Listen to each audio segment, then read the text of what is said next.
welcome back to my channel.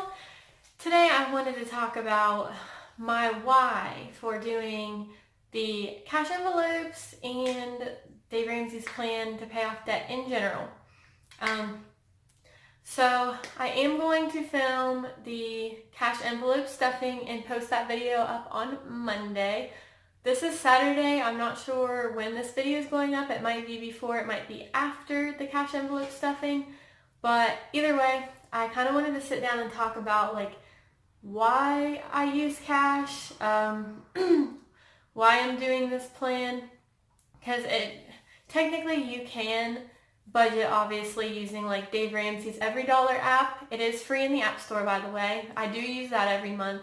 So technically without using cash you still can stay in budget, of course, but there's a particular reason why I choose to use cash.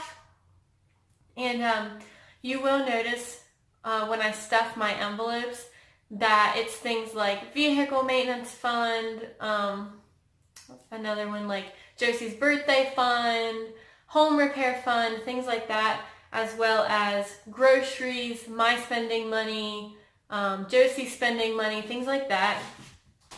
It's basically, I use envelopes not for all transactions, as you can see by the categories I have. I use those for things that we can really overspend on, like our spending money and groceries, things like that. I do those for things that are, I guess, easy to overspend on or very pricey, like home repairs, so I can save up. And that's why I use the cash envelopes, to help me save and to not overspend. So two things. So I don't use cash envelopes for our bills because they're on auto pay, like our mortgage, insurances, our Harley payment, all that's on auto pay. And I do not use cash for things like filling our car up with gas, because that's not really something we can overspend on. I mean, we need gas in our cars, you know what I mean? So it is in the budget. I budget how much I think we're going to spend on gas, but we swipe our card for it because we need the gas regardless, opposed to groceries. We may not need that pack of Oreo cookies, so that's why I use cash.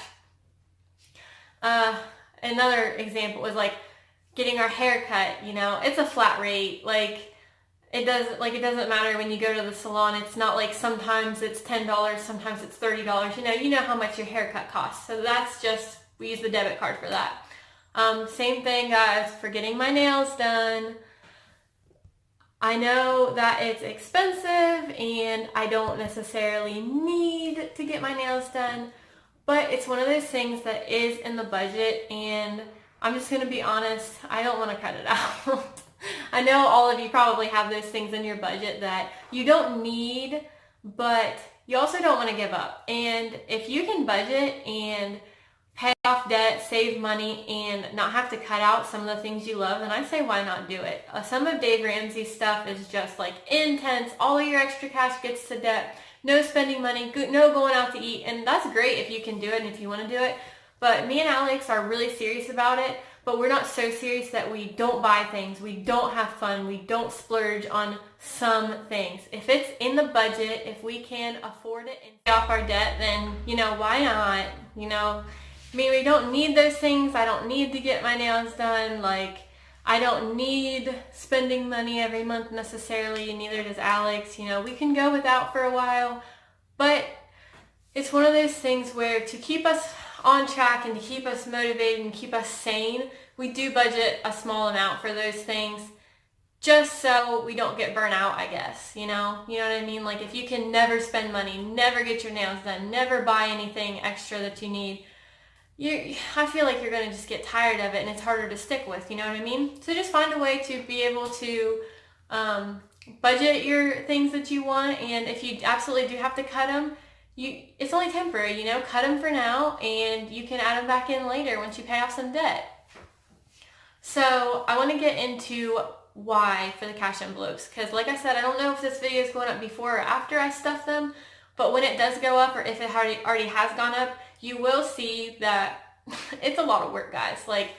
Cash envelope stuffing is, you're probably like, you're crazy, just swipe your debit card. It's so much easier. You don't have to worry about counting and separating and going to the bank, going to the ATM every single paycheck, and I get it. It is much easier to use your debit card, guys, obviously. You know, like when I go to get cash envelopes, I look at the monthly budget on Every Dollar, see what we spent the first half of the month, for instance, because this cash envelope stuffing I'm going to do is the 15th. So I look at the first half of the month in the written budget, and I'm like, okay, we already spent X amount, so I can only withdraw X amount for the rest of the month. And I go through every envelope category like that. So I write down the category, how much money is going to it, what denominations I want of all the bills, and I take it to the bank, read it off.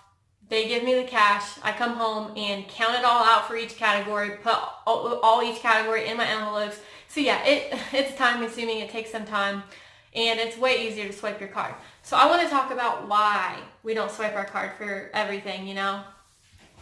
So it's basically psychological if you think about it.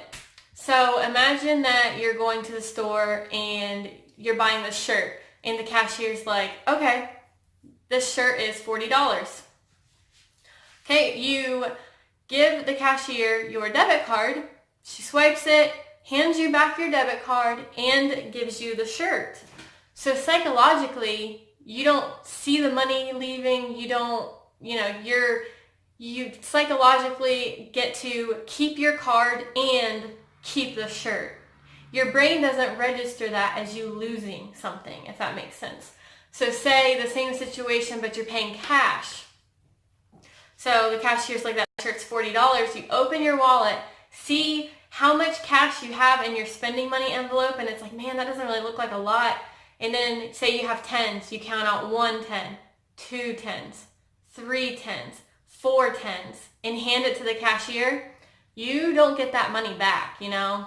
That's the psychological part of it. Your brain sees the transactions differently. Like when you use your debit card, you hand her the card, she gives it back and gives you your shirt. So in your mind, you're like, that's pretty cool, you know, I get to keep my money and keep the shirt kind of thing, you know, if that makes sense. But when you use cash, you get rid of that money and you don't get it back. You get a shirt. So it really registers in your brain as you're really losing something. You're like, you physically see that money leave. And it might sound kind of silly, but guys, it works. Like me and Alex started using cash when we go out to eat and things like that. And I'm telling you, we go through the drive-thru less often, we go out to eat less often, because like when you go out on a date, for instance, and you're at Applebee's and the server hands you the bill, you put your card, you don't even look at it half the time. You put your card in the booklet and hand it back. She brings it back. That's it.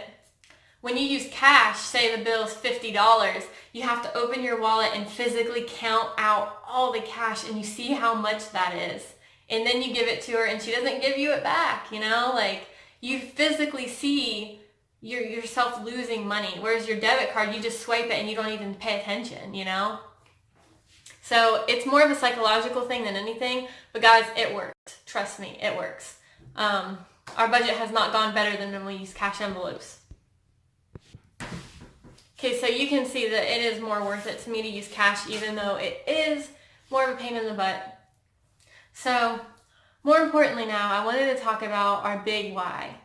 Like, why we restrict ourselves on our spending, why we want to pay off debt, you know, why we're following a strict money plan.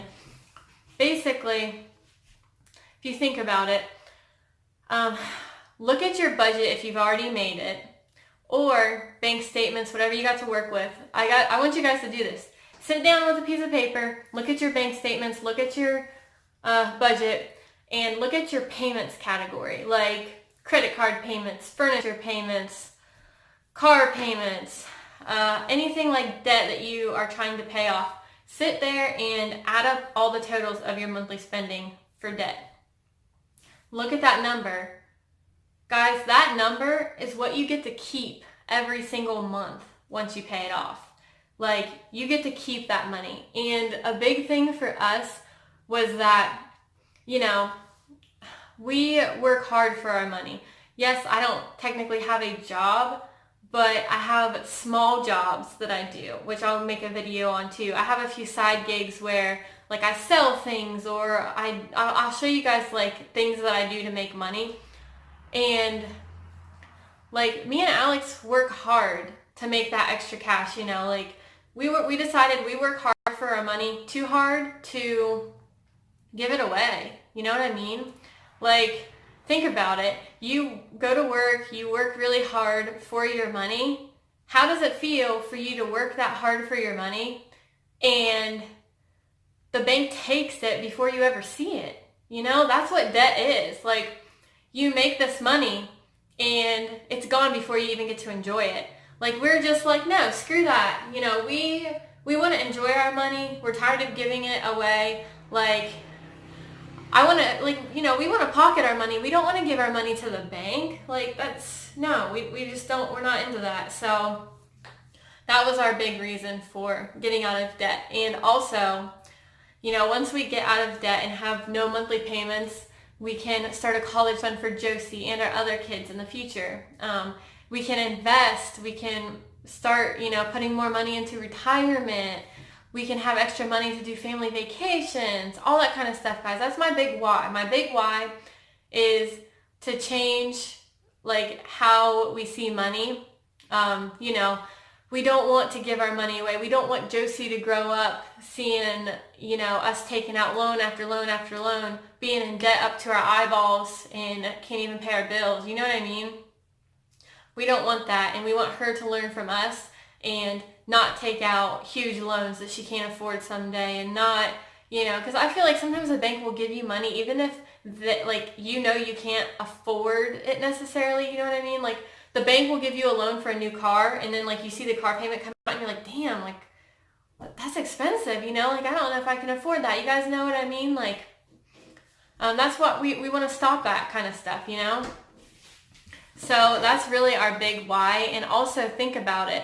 You know, we just decided that we wanted to start taking control of our money. That's why we budget instead of our money controlling us. You know, it sounds kind of weird, but when you budget, you are telling your money what to do, and you're controlling your money instead of your money telling you what to do. And I know that sounds silly, but seriously, if you start a budget, you're telling every single dollar where it's going, and that's it.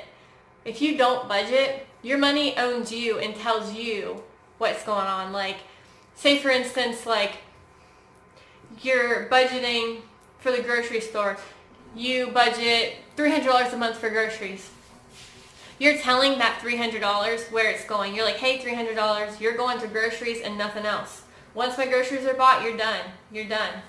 Whereas, you know, your money owning you, not budgeting, would be like, you know, you'd go all month and then it's like the week before your next payday and you'll sit down and, you know, look at your bank account and you're like, well, crap, I don't have money to pay my bills because I went through the drive-thru at McDonald's every day, you know? That's your money owning you.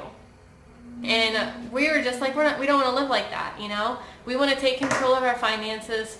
We want to tell our money where to go. And the fun thing about that is you always know where your money's going. So you never have to be like, when you get paid, you never have to be like, do I have enough money to make it to the next paycheck?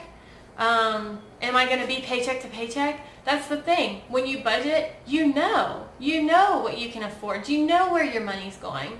And yes, I know some things come up unexpectedly, like your car needs repaired and things like that, and it doesn't always work. But that's why we follow Dave Ramsey's baby steps. His first baby step number 1, is to save $1,000 emergency fund.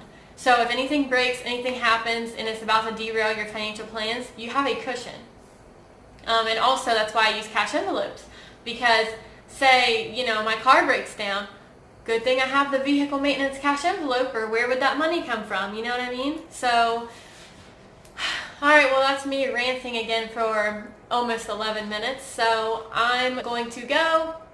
I hope you enjoyed this video. I hope it motivated you. I hope you learn from it. You know, we've learned from our mistakes. I hope you learn from your mistakes, because I'm going to be honest with you, me and Alex have been financially stupid in the past. We've bought things we couldn't afford, put things on credit cards, you know, and we're basically living by this motto now. Like I mentioned in one of my last budgeting videos, we don't take out loans, we don't borrow money of any kind, we don't use credit cards. We have this motto that if we cannot pay cash for it today, we cannot afford it. and that has changed our life. I'm serious. So I hope this motivated you. Like I said, I hope you learn from our mistakes. I hope you learn from your mistakes. I hope you want to take control of your finances just like we did, because it completely changed our lives for the better. Like, we couldn't be happier. It's been amazing since we found Dave Ramsey, guys. And again, check him out. He sounds a little crazy, but keep listening to him. And this guy knows his stuff. I mean, he is a millionaire who started from the bottom, being broke. He was, broke, didn't have any money, and now he's a millionaire. So check him out for sure, and definitely check back for more of my budgeting videos. There will be much more to come. So if you like this video, please give it a thumbs up, and don't forget to click the red subscribe button, and I will see you guys in my next video. Bye!